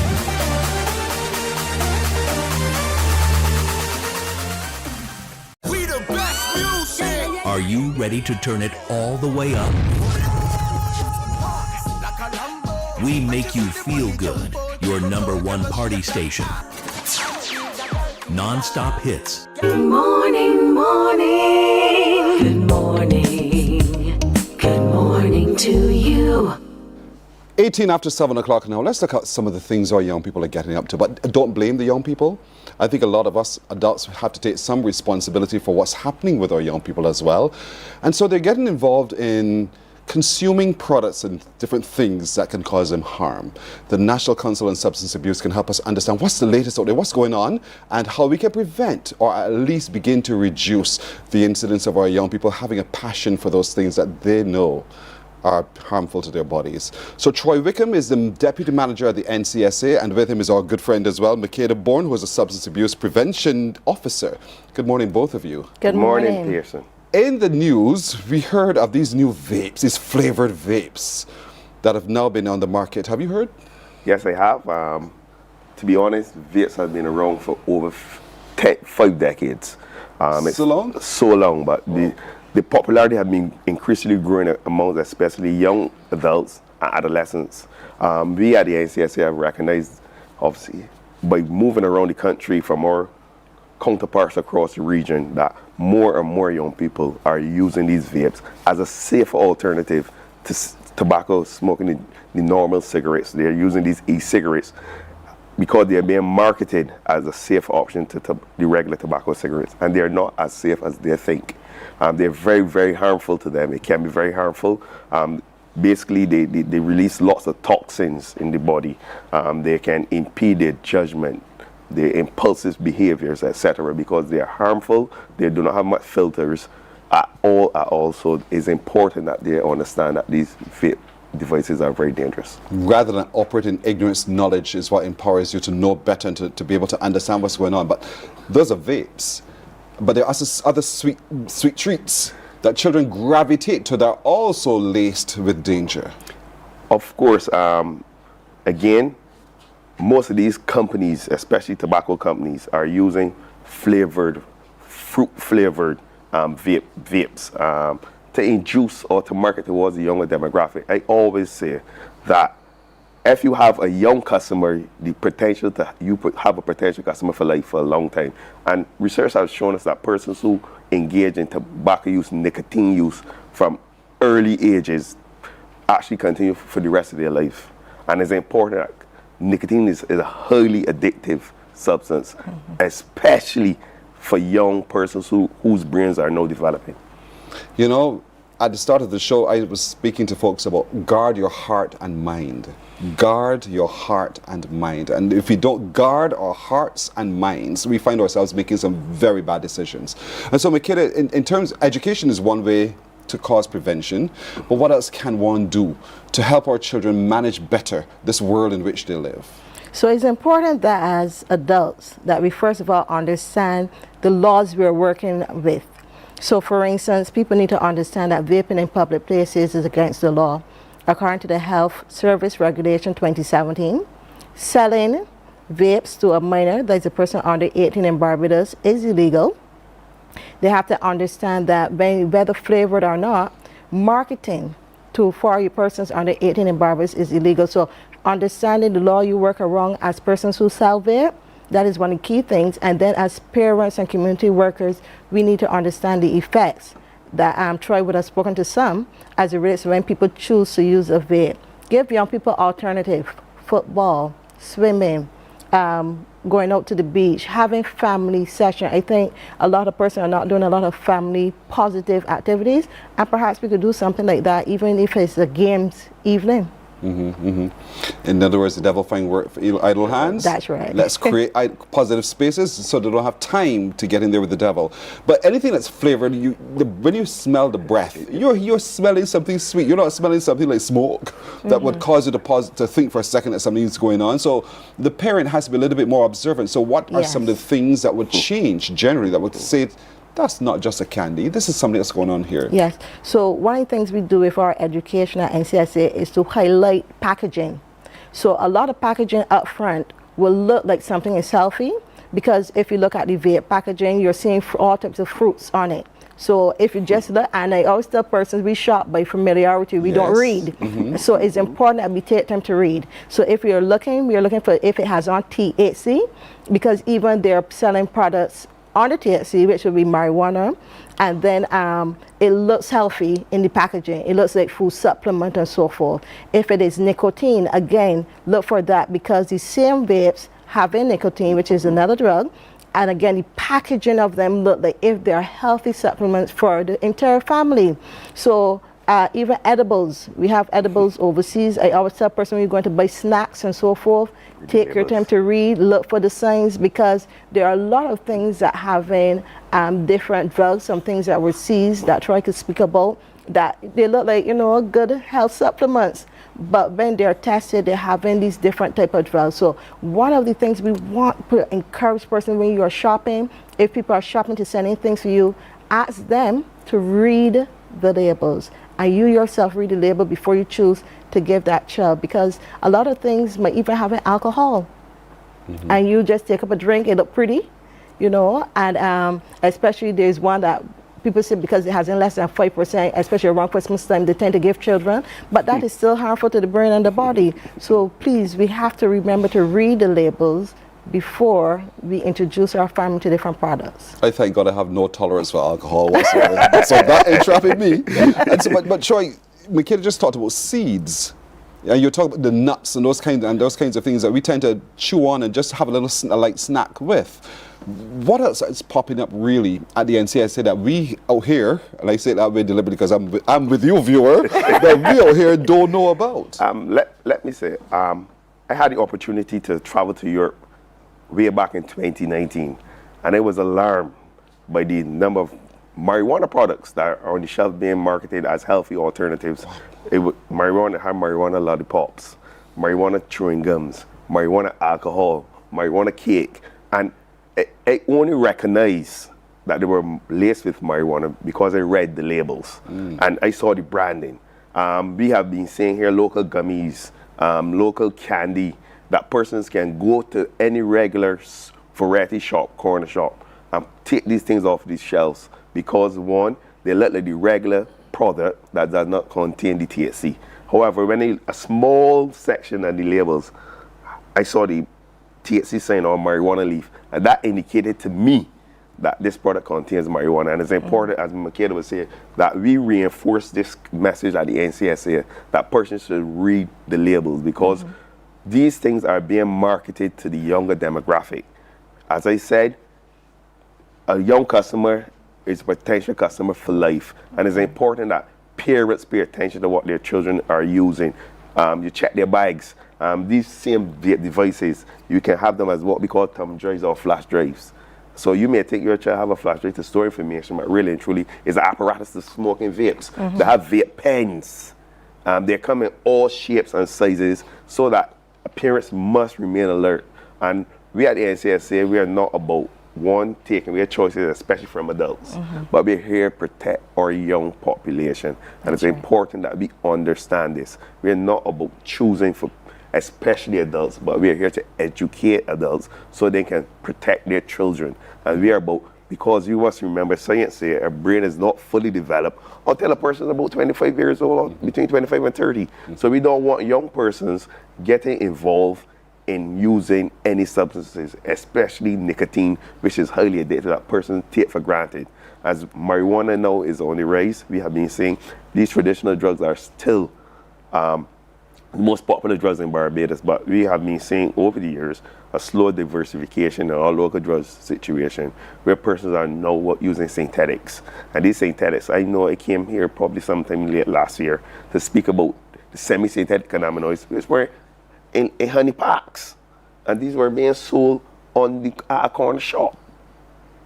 And children were actually going to the corner shop and purchasing these honey packs. And then apparently we recognize our teacher. We recognize these children acting a little different today. I don't know why. And that's why you should start asking questions. Adults ask questions, check your child's bag. I know when I was a young boy, every few days, my mother was giving me a spot check. I didn't like it, but it was necessary, and I can't understand why. So I advise parents to pay attention to your child's behaviors. I may not know your child, that you know your child, but when you see your child acting abnormal to you, you start asking questions and start making checks. And that does not mean though that they're using a substance, by the way. But you just pay attention. It's a thing. And sometimes the company it keeps as well, the child keeps, is important. But oftentimes, Bakeda, we say as adults, I don't have enough time with that. Who's going to watch your supermarket with a magnifying glass and just checking label after label after label, hoping to find something? Yes. You know, you say to yourself, I have no time for that. It's true. And you would want to no doubt reinforce that you have to have time for that. Yes. So that's why at NCSA we are doing a number of workshops, and we're targeting stakeholders like teachers, principals, ancillary staff. We're starting the school system, we're doing the police, we're doing different categories of persons because we want all the stakeholders to know what things look like. So the workshop is not just you talking, but we are partnering with the Barbados Police Service over the series where they bring what the drugs look like, what the apparatus look like, so people can know what they look like. Because we are well aware people do not read or like to read in our country, right? Oh, yes. So we are exposing persons so that when they see them, they can be a bit more familiar with what things look like, at least some of the things, what they look like. So when you do a search or if you happen to come across something, that you're a little more heightened because you have been made aware. And that is what we want parents just to do, be aware of what is happening so that your brain will tell you something is off. And we have parents who do call, who were suspicious, who brought things to NCSA. We do a lot of PTAs. So we do a number of programs across the islands so to raise that awareness so that if people suspect something, contact NCSA and where we can help you do that. I know that you do church visits. Yes. You remember? Yes, I do. They come to any social gathering that you need help, and that's the whole point. The NCSA is not an organization somewhere put down. They are actively at work in our community because they live what they believe, which is to help prevent and to protect our children from finding, or any adult, finding themselves in those kinds of dangers indeed. And so, how to reach out to you, Troy? How can we reach out, and how really... I know you only have a limited number of prevention officers, but I like the fact that you're working almost 24 hours a day. Almost. So talk to me about that part of it. We're easy. We're on all social media platforms. NCSA Barbados. Our telephone number is 535-6272. And we are always accessible to the public. We are here to help. As I always say, we're not about taking person's choices away. We're committed to giving the public the facts. You make the choice, and that's one of our main slogans. We give you the facts, you make the choice, and I will repeat. Our telephone number is 535-6272, and our social media, we are on all social media platforms, NCSA Barbados. 535-6272. They're open to responding to you, like the rhyme? Yes. And so that's the whole point, folks. And if you just want to reach out and call because you have a question. Call them, 535-6272. Any of the officers will be happy to respond to you, to give you guidance. You just don't know how to handle the conversation, 535-6272. Because sometimes as the boys grow, they become quite massive, and you're scared how to approach it. 535-6272. Note it, put it on your fridge if you have to put it right there, or write it down in a notebook as one of those numbers that become one of your important numbers to reach out to. If you're in the habit of putting it into your phone right away, put it into your phone right away. 535-6272. I'm a caller person. So 535-6272, or find them on social media and reach out. The NCA exists to help you. Our children are met with a totally different world from the world we've grown up in. Exactly. And so there are little opportunities that are popping up now to lead them astray. But if you need guidance when it comes to making the right food choices, the right things to consume, the things that to allow the people with whom you associate, 535-6272. Thank you so much, Troy. Thank you, Michaela. It's always good to see both of you again. You know our doors are always wide open. Yes. So come on through. Thank you so much. Thank You're you. welcome. And before closing, this is the month that we're doing World No Tobacco Day, and we'll be having on a series of activities. We are partnered with the Ministry of Health and Wellness. So stay tuned. We'll be giving lots of information as it relates to tobacco use, legislation surrounding tobacco use, etc., so we can educate the public and make them more aware. These two spots are reserved for you guys, all right? Thank you. Thank you so much. Good. Thank you so much indeed. Morning Barbados comes right back in a moment. Morning, morning, morning. Good morning. Good morning to you.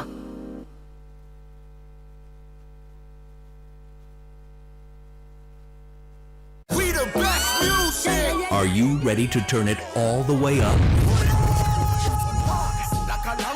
We make you feel good. Your #1 party station. Non-stop hits and the latest trends in music, fashion, and everything lit. Hit us up on socials at 981 Barbados on IG and 98.1 The One on Facebook. This is your world, your playlist, your station. 98.1 The One.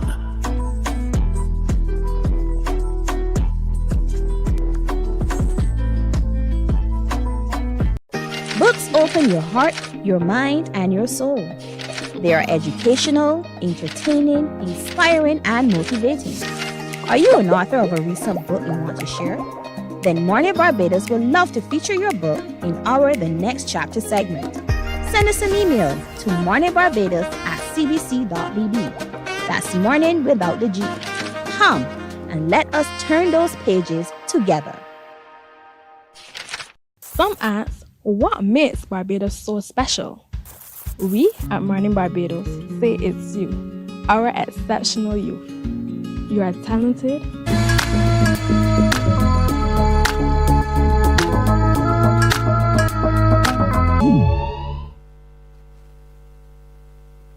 boy who grew up in Holders Hill, St. James. That little boy went on to St. John the Baptist and later to St. Leonard's and the modern high schools. That little boy now finds himself as a man on the front line of global news. His name is Rudy Marshall. Rudy, good morning to you. Good morning, Pearson. How are you, brother? Nice to see you, man. I do well. You like that introduction there? Yeah. I saw your face. I saw your face indeed. But that pretty much tells your story. That story of from there to where you are now. And so you have quite a lovely story to tell. Talk to me about somewhere along the way how you found your time and your space in the United States. Well, I grew up in Holders St. James, went to St. John Baptist Boys School. Then I went to St. Leonard's Secondary School, Richmond, and then I ended up at the Modern High School. And, after I grew up, my mother brought me to New York. And after I got to New York, I went to school in New York. I started working in New York. And then I decided to join the military. I joined the U.S. Marines because I was always fascinated with the military. You know, as a youngster growing up in Barbados, when the American warships and the British warships come into Barbados, and I saw the military people, walking through Barbados and everything like that, I said, you know what? I would like to have a military career. I like to be like them. So I joined the U.S. Marines, and it took off from right there. Traveled all over the world. It took off from right there. You're so humble. You're so humble with that lovely story. That's all right, because I would lead you there. Having done that then, you eventually, having left the military, you found your way to Ted Turner's home. Literally to Ted Turner's home, CNN. How did that opportunity arrive for you?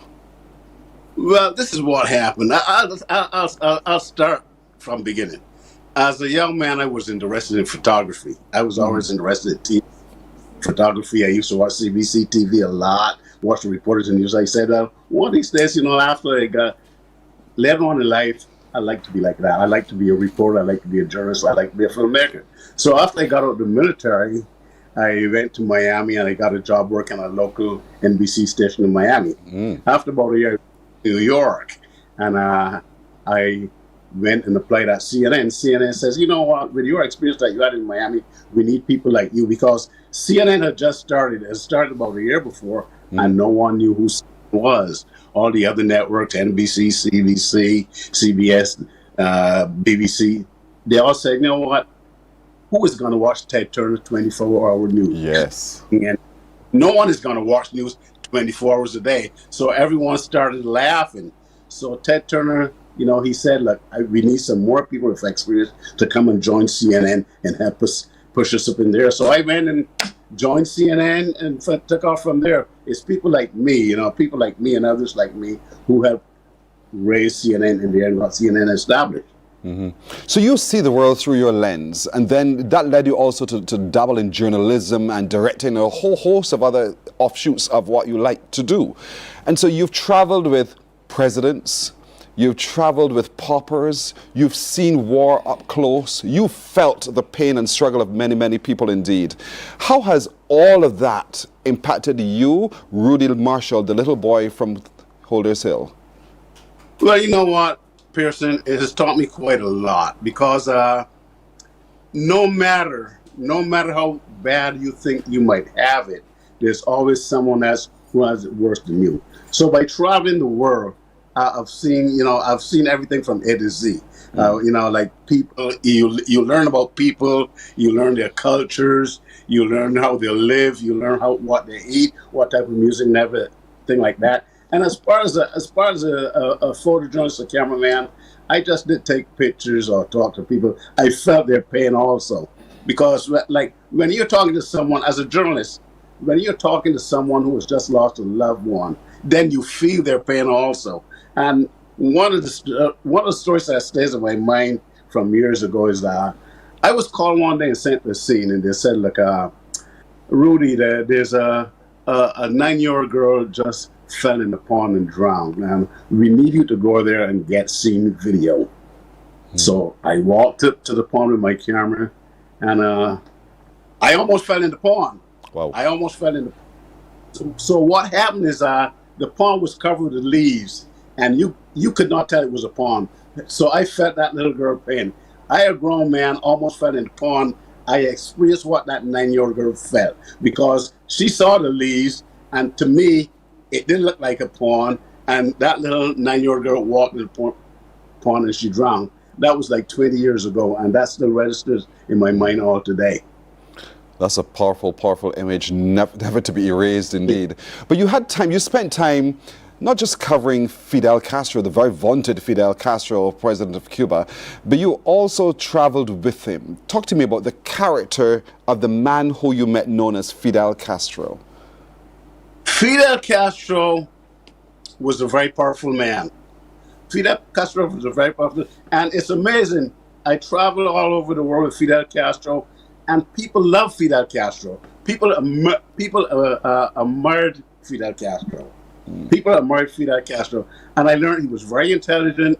Fidel could remember your name. Fidel could meet you once, and he would remember your name. Wow. And wherever he went in the world, I traveled a lot with Fidel Castro and like with other world leaders. And I was at a summit in Portugal once, and there were hundreds of world leaders.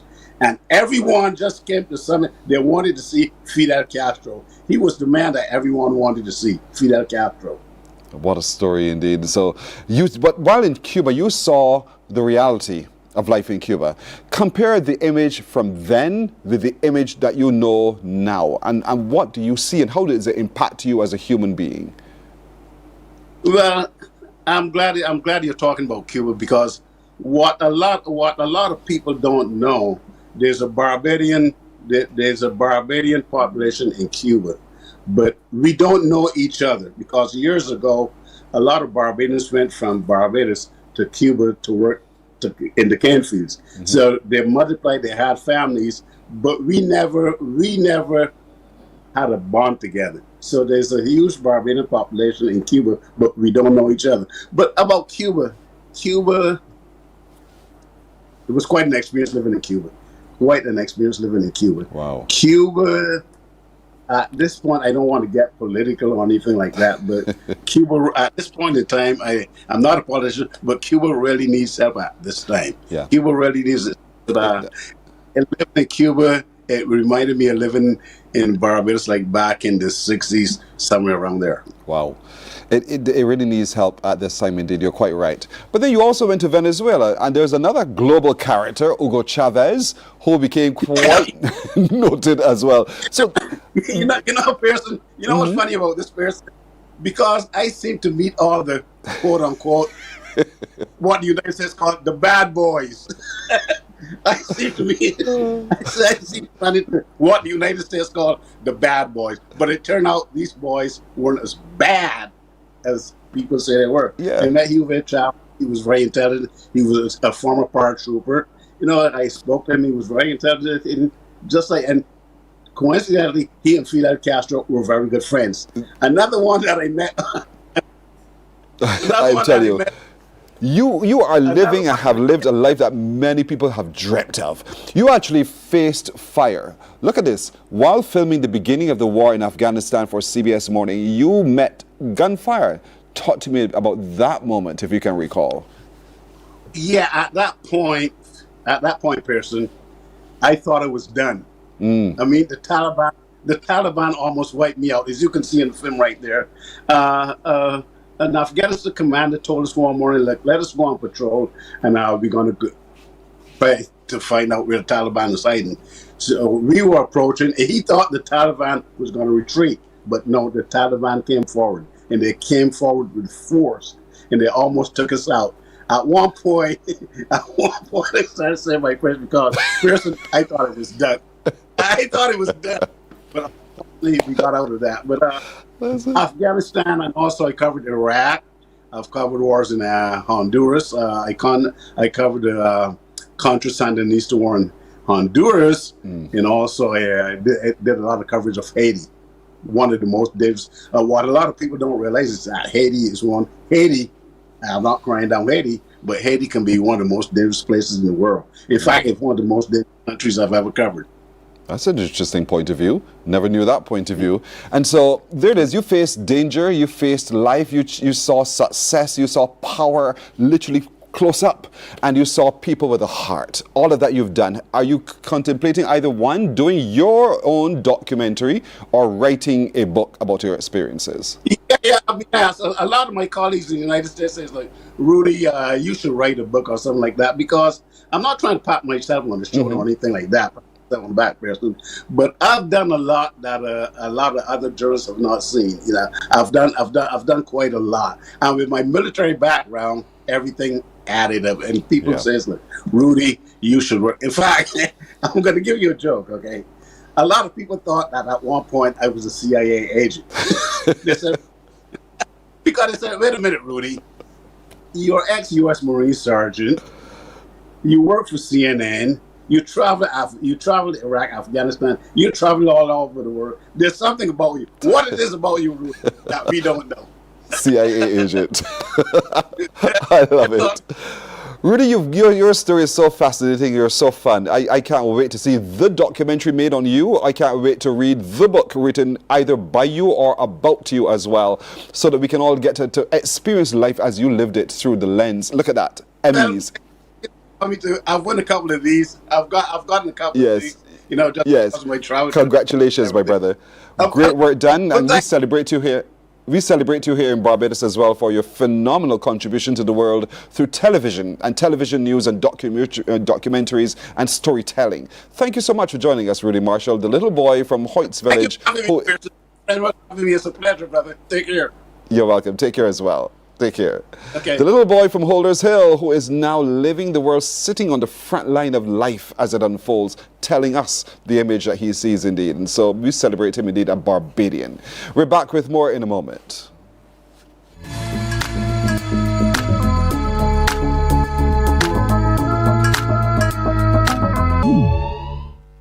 Some ask, what makes Barbados so special? We at Mornin Barbados say it's you. Our exceptional youth. You are talented, resilient, and inspirational. You are the epitome of the Barbadian spirit, testing the boundaries of your creativity. If you are an entrepreneur, artist, baker, designer, author, or have done anything you think should be highlighted, email us at morninbarbados@cbc.bb. Let us show the world our exceptional Bajan youth. There is a saying, you can find a Bajan anywhere. Are you a Bajan living abroad? Or do you know of one who has migrated to another country? Well, we at Mornin Barbados would love to have you or them on our Bajan Affair segment. Share your amazing stories, experiences, and how you have adapted to a new culture. Send us an email to morninbarbados@cbc.bb. And together we will travel the world.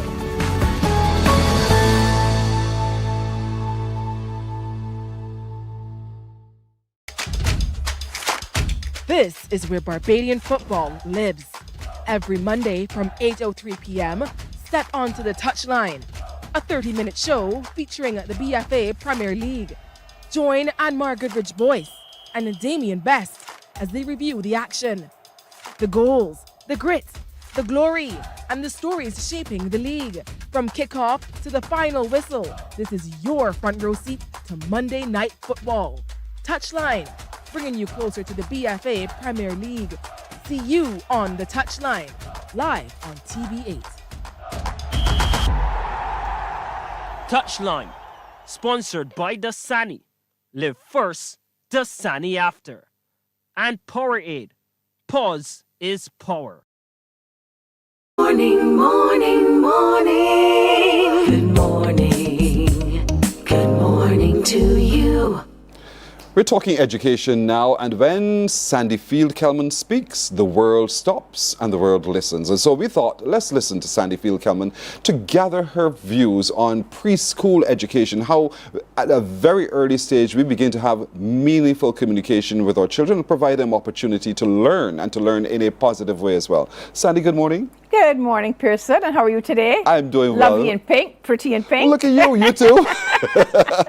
And so here we are. We're looking, I mean, we could talk about the adults, but it starts really in the infancy. Embryonic stage. And let's talk a little bit about why that's important, that we attend to that and not overlook or assume that it will eventually find its way in. Okay, Pearson.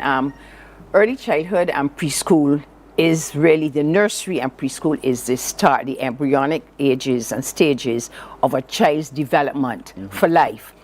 And I think that, you know, when a parent chooses a preschool, first there's some things that you need to look at.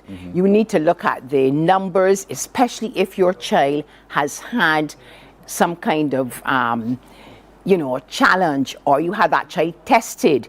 You just can't just put the child in any and every school, because that child needs to have that attention. So with a preschool, I really do think that parents are linked and should be involved with the school and the teachers. Why? Because the child lives at home. And I really am not seeing that connection. A lot of parents leave that teaching and that tutoring to the teachers. Yeah. And it is important that the parents get involved. For instance, let us give an example. A preschooler, and as an early childhood educator, I used to bring my parents to workshops every month. You give a theme, and they come a Saturday, and you actually go through a whole day program with them. Why? Because not everybody has that ability to teach, so that parent has that knowledge. So if you're really doing a day with red for apples, you make the parents wear red, and you actually teach that program for the parents, so that that parent can then carry on and pass it on to her or his child, because it is important that that connection is there in that early stage, because when children are old, it's a little different.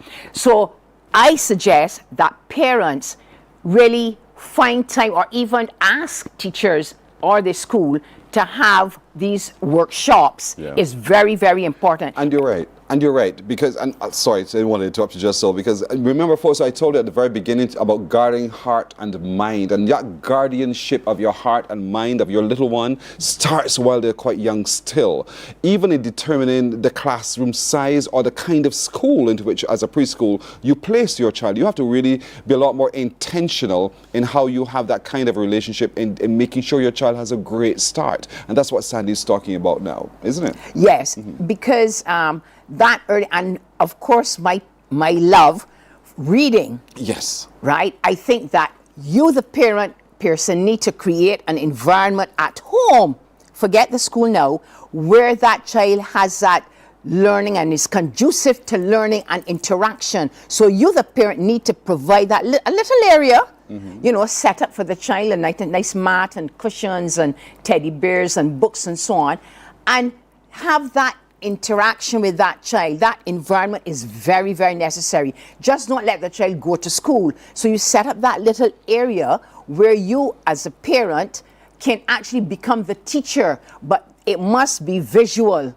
Children learn visually, especially at that age, especially again if the child has, little challenges and so on. So I think it is very important that at home, and I am not seeing a lot of that.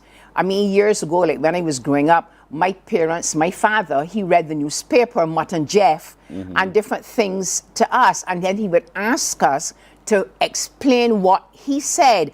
And this is very, again, interactive. So the parent need to read to the child, constantly read to the child. It's very important.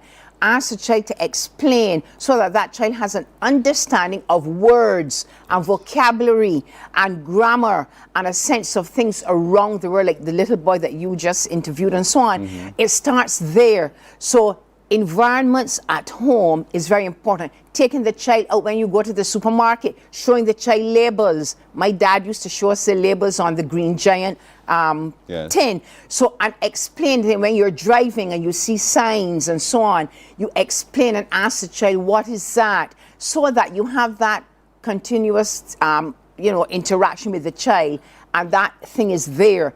So I really do think that preschools need to get parents on board, have open times in the park, under the tree. I don't believe in the classroom cement the four walls all the time, especially for that age group. Older children, all right. But younger children, you need to have that vision of color and things around you, and movement and music and words and all of that. And that is very important. And Pearson, a lot of things too, sometimes, you know, we say the teacher, but the teacher also has to become the child. Yes. Because the Bible said the child must not leave you. Yes. So you have to be the big child. So you have to be able to get down on the floor with the child and go into the mud and so on, so that that child has a lot of different experiences. And that is why project learning in unit pods are so important. That is why the 20 children in the classroom cannot work. Okay, because you cannot really get to each child, especially if you have children in there with issues. So I really do think we have to look at restructuring our schools and making the plant and the classrooms, you know, feel like I want to really come here. Not, oh, Mom, I don't want to go to school. And the bland classrooms with the cement and the white paint and so on. No, that cannot work any longer. We have to look down the road if we're saying we're transforming, because that is what transforming is, right? And it starts down in the cradle, you know, and so that child, when she comes out or he comes out on the floor, can do things and interact and so on. That's so as they get older, they can actually carry on a conversation with you. You know I want to what look at literacy in its broadest sense, because oftentimes we think of literacy as simply as being able to call one word after the other and so forth. But you're quite right in terms of the experience, broadening a vocabulary. Exactly. And so that is also part of literacy. Exactly. For me, for that age group, phonics and the phonemic awareness, you know, the pedagogies and so on, that comes later. But when you are, and as I said, I believe in the books, I don't know if you know, Pearson, but Finland and Sweden and those countries have gone back to books. Yes, technology is fantastic, but I think that basic thing with the book is so important. So you're teaching the child and you're reading to the child, you know, Dan is the man in the van, and you have the visuals to go along with it, so that even sometimes those things become a kind of like a rhyme. All right, and you can take that same Dan is the man in the van and put a little tune to it. You don't have to be a singer. A little tune to it. You can, you know, put things in covers like jam bottle covers and so on. Put pictures in there and speak to the child about the picture, like pictures of flowers or a picture of Bathsheba and so on, and let the child explain that, so that words are so important. I mean, important. So you start that, Dan is the man in the van, the cat is on the mat, all of these things, you know, jam is in the hand, so that that child learns from there the phrasing. Okay, and sometimes that phrasing becomes, you know, things when they're older to write in compositions and so on. So words literacy and their phonetics is extremely important at that age. That's mainstream child, but there are children with different abilities who also need to have a good start, or a greater perhaps start to when we compare with a regular child. Is there a plan for that you can see? Well, yes and no. Again, Pearson, these things, the onus is on the teacher. If you're teaching children who are special ed, right, again, the classroom has to be laid out for that. You have to be trained. You cannot just go to a classroom and to teach special ed and you're not trained, because that child has certain needs that you might not know or you're not trained to do. So, and for me, children who are special, when I had my special ed children, I had the most 3 or 4 children in a unit, one unit, and you have to do things differently because we want those children as they grow up to be able to be self-sufficient and independent. I think you had told me about that with your godson. You have to teach that child. So you have to teach those skills from there at that age. So it cannot be the normal classroom. And I am still seeing even older children who have issues, not necessarily special ed, but they're on the brink of things like, you know, the spectrum of autism and so on. That child and those children need to be dealt with differently, because at the end of the day, when they are 20 and 35 and so on, They have to have those skills from there to be able to cook, to be able to handle themselves as an independent and so on. From there, so those are the things that unit, pause, small groups, and the teacher who's trained are able to teach these children from young. I have a girl, she is now, I think, 28, 30, and she is so independent. And I mean, the things that I taught her, and I never looked at her as a special needs child. That's right. So I did not give her that in her psyche. So she thought she was just like you and I. So you have, yes, to set up the classroom, and you have to have a program, especially for the special needs. Sandy, man, now you've got me all heated up and ready to roll on. The time is up. But clearly, we have to continue this conversation. Definitely. As always. As I told you at the beginning, folks, when Sandy speaks, the world stops and listens, because there are great concepts and ideas that she shared with us this morning. But parent, you have to take some responsibility to finding the right environment for your child and meeting your child's needs. And that also involves you being actively involved at home, creating the space and the environment at home every time so that your child's experience is matched with that they have at the school, or is equal to what they have at the school as well. So all of that is important. Don't take your children for granted. Do not. No. Let's give them the best possible start. Help to guard their minds and their hearts. That's important indeed. Sandy, as always, thank you so much. Thank you. It was a pleasure. Likewise. And that's it for today, everybody. My little crew joins me saying to all of you, have a marvelous Monday. Be it the will of the Lord. We'll see you tomorrow, Tuesday. Until then, take care. Bye-bye. Morning, morning, morning. Good morning. Good morning to you.